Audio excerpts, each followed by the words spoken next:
15 अगस्त आने में अभी करीब 2 हफ्ते बाकी हैं, लेकिन दिल्ली में एक बार फिर प्रतिबंधित चाइनीज मांझे की बड़ी खेप पकड़ी गई है। सेंट्रल दिल्ली के नबी करम इलाके में पुलिस ने छापेमारी कर 424 रील बरामद की हैं चाइनीज मांझे की। इस मामले में 24 वर्षीय वसीम रजा को गिरफ्तार किया गया है। उसके खिलाफ भारतीय न्याय संहिता BNS की धारा 223 और पर्यावरण संरक्षण अधिनियम 1986 की धारा 515 के तहत मामला दर्ज किया गया है। पुलिस के मुताबिक गुप्त सूचना के आधार पर कार्रवाई की गई है। पहले आरोपी को एक नीले प्लास्टिक के बोरे के साथ पकड़ा गया, जिसमें प्रतिबंधित चाइनीज मांझे की 4 रील बरामद हुई। पूछताछ के बाद उसकी निशानदेही पर लक्ष्मणपुरी स्थित एक छिपे हुए कमरे की तलाशी ली गई। वहां से 7 कार्टनों और प्लास्टिक के बोरों में रखी कुल 424 पैकेट रील बरामद हुई। अब पुलिस ये पता लगाने में जुटी है कि ये मांझा कहां से आया, इसकी सप्लाई कौन कर रहा था और इसके पीछे पूरा नेटवर्क आखिरकार कौन चला रहा है। लेकिन इस कार्रवाई के बाद सबसे बड़ा सवाल ये खड़ा हो गया है कि जो हर साल मुद्दा उठाया जाता है, जब चाइनीज मांझे पर पहले से प्रतिबंध है, तो फिर आखिर 15 अगस्त से पहले इतनी बड़ी मात्रा में ये दिल्ली के बाजारों तक पहुंचता कैसे है।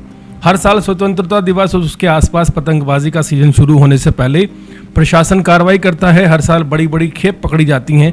हर साल लोगों से अपील की जाती है कि चाइनीज मांझे का इस्तेमाल ना किया जाए।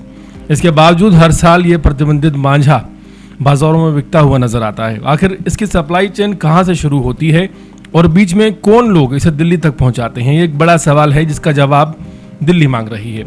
चाइनीज मांझा सिर्फ एक धागा नहीं है, बल्कि कई परिवारों के लिए मौत का कारण बन चुका है। हर साल बाइक और स्कूटी चला रहे लोगों का गला इस मांझे से कट जाता है। कई लोग मौके पर ही अपनी जान गंवा देते हैं, जबकि कई लोग गंभीर रूप से घायल हो जाते हैं। किसी का चेहरा कट जाता है, किसी के हाथ की नसें कट जाती हैं। कई लोगों को महीनों तक अपना इलाज कराना पड़ता है। किसी का चेहरा खराब भी हो जाता है। इसका सबसे ज़्यादा नुकसान पक्षियों को होता है। उड़ते हुए पक्षी इस मांझे में फंसकर घायल हो जाते हैं, उनकी जान चली जाती है। पशु पक्षियों के लिए काम करने वाले संगठन हर साल बड़ी संख्या में घायल पक्षियों को बचाते हैं, लेकिन हजारों पक्षियों की जान नहीं बच पाती है। विशेषज्ञ लगातार इस बात को लेकर चेतावनी देते रहते हैं कि चाइनीज मांझा नायलॉन और सिंथेटिक धागों से बनाया जाता है, जिस पर कांच और अन्य खतरनाक पदार्थों की परत चढ़ाई जाती है। यही वजह है कि यह सामान्य मांझे की तुलना में बहुत ज़्यादा घातक साबित होता है। इस बार 424 रील की बरामदगी दिल्ली में यह दिखाती है कि प्रतिबंध के बावजूद 15 दिन पहले अवैध कारोबार पूरी तरह से सुचारू हो गया। जांच एजेंसियों अब ये पता लगाने में कोशिश कर रही हैं कि खेप किसने मंगवाई, कहां से लाई गई और किन दुकानों तक पहुंचाई जानी थी।